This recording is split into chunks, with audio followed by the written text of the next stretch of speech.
News Channel 10's First Alert Forecast with Chief Meteorologist Doppler Dave Oliver.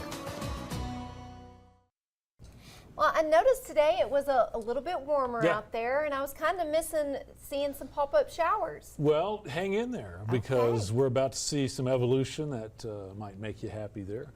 But you're right. Let's take a look at our, well, this is actually a kind of a wind graphic that shows, winds coming from different directions. What I want to draw your attention to is this right here.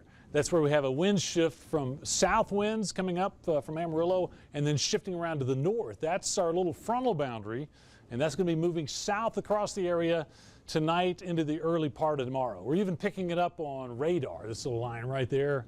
Not rain, but that's where the wind is shifting. And that's going to be the boundary that helps to set everything off. And as we look behind it, back towards the mountains, there are some storms that are starting to intensify, grow a little bit. That's actually a severe thunderstorm warning getting into the western part of Union County. So that's where it's all beginning. We'll put that into motion and not really moving here rapidly yet.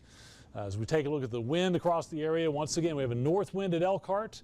North wind at Liberal, everyone else has a south wind, and when we look at temperatures, you can start to see the impact of the front. Most of our area, mid-90s. Amarillo right now, 94 degrees, but we get to Clayton and Elkhart, where we're seeing the wind shift around and the clouds build. It's down in the 80s. Let's take a look at a model run. It's going to take a while for this to all come together, but here's kind of a timeline on this. We get to 9 p.m. Notice the storm's making a little progress, and we're getting some new ones to develop in the northern part of the area. But for most of us, it really looks like kind of a late night event. This is midnight.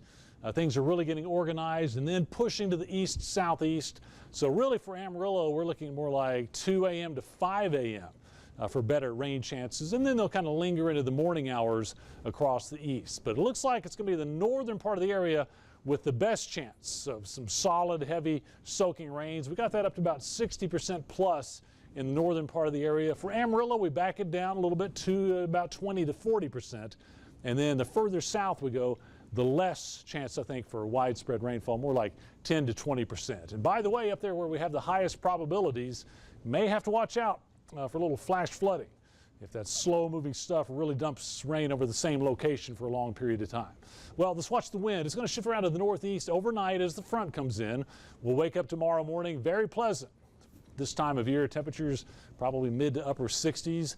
You get a few of those lingering showers around, and I think with a little cloud cover and a little help from the front, we'll back temperatures down into the upper 80s, at least for the northern part of the area.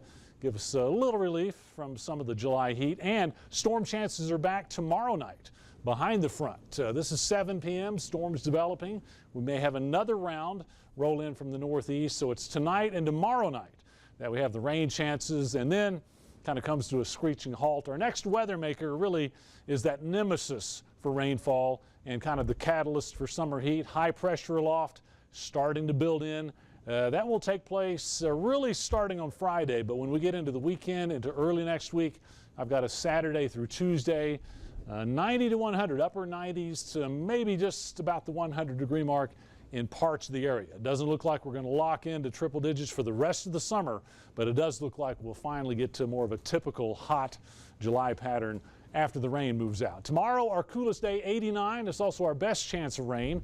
Friday, we go up to 94, and then Saturday, 96, and then we cruise right around 97 to 98. Monday and Tuesday may start to trim off a few degrees about the middle part of next week. Of course, next week important, News Channel 10 goes on the road. Our summer celebration tour.